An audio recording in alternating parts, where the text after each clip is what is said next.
まひろです。くるくるくる、ただいまひろです。今日はですね、VRAV についてお話ししたいと思います。皆さん、VRAV 見たことありますか？もちろん、まひろの作品見てくれてますよね。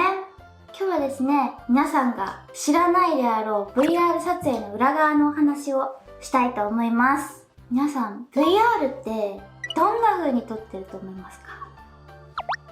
普通の AV 撮影とは違くて、まず何が違うかっていうと、カメラが違います。ちょっとイラストに描いてみますね。カメラがね、一つじゃないんですよ。なんて言うんだろうな、なんか、ちょっと待ってくださいね。ちょっと描いて伝えますんで。こんな感じでカメラが2台あります。1台、2台ですね。で、わかりやすくちょっとシャッターボタンを大きくしてます。こんな感じで、普通だったら横向きに使うカメラを縦向き同士にして2台くっつけて使います。で、さらにですね、制作さんによって違うんですけど、ソフトオンデマンドの撮影の場合、これにレンズを目に見立ててですね、口の位置に口型のものがね、吊るされてて、で、耳がついてるんですよ。こんな感じで、アームで吊るされてるんですけど、こんな感じです。こんな感じの機械が、男優さんの前にあって、これに向かってお話ししてます。で、どんな感じかっていうと、例えば座ってるシーンだったら、男優さんは、こうして、顔を後ろに下げて、で、ここにこのカメラがあるって感じですね。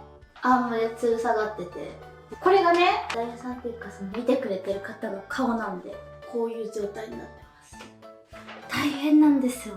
声が入ってしまわないようにマスクをしたりとか、いろんな工夫がされてます。いや、我ながらちょっとうまいですね、この絵。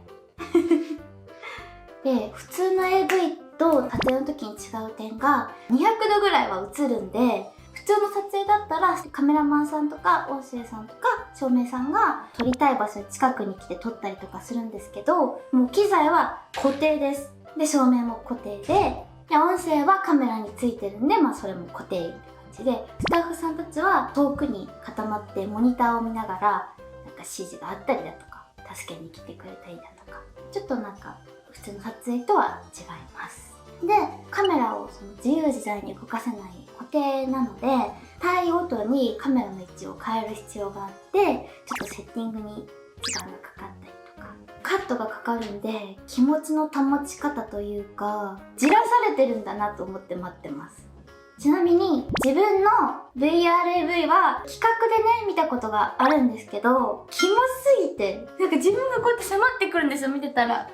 キモいと思って、見たことはあるんですけど、めっちゃキモいです。やりたくないですね。いやでもちょっと、勉強のために見たいんですけど、これね、結構、キスする位置が難しいんですよ。なので、キスしてる位置大丈夫かなとかチェックしたいんですけど、自分が迫ってくるのキモすぎてちょっと無理ぽよですね。普通の AV も見れないですね。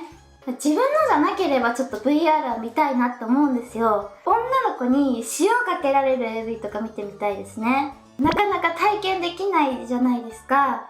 汚れるわけでもないし、映像だったら何回も見放題だし、見たいな、塩吹き VR。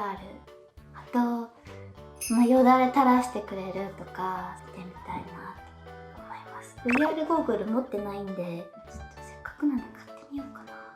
はい、それではですね、VR 撮影の裏側をお話ししてみました。これを機に、まだ見たことない方はぜひ VR 見てみてください。一回見たらもうね、やみつきになっちゃうと思います。ハマると思います。じゃあぜひ気になった方は VR 見てくれると嬉しいです。それではご視聴ありがとうございました。チャンネル登録、高評価、コメントよろしくお願いします。ただいまひろでした。バイブー。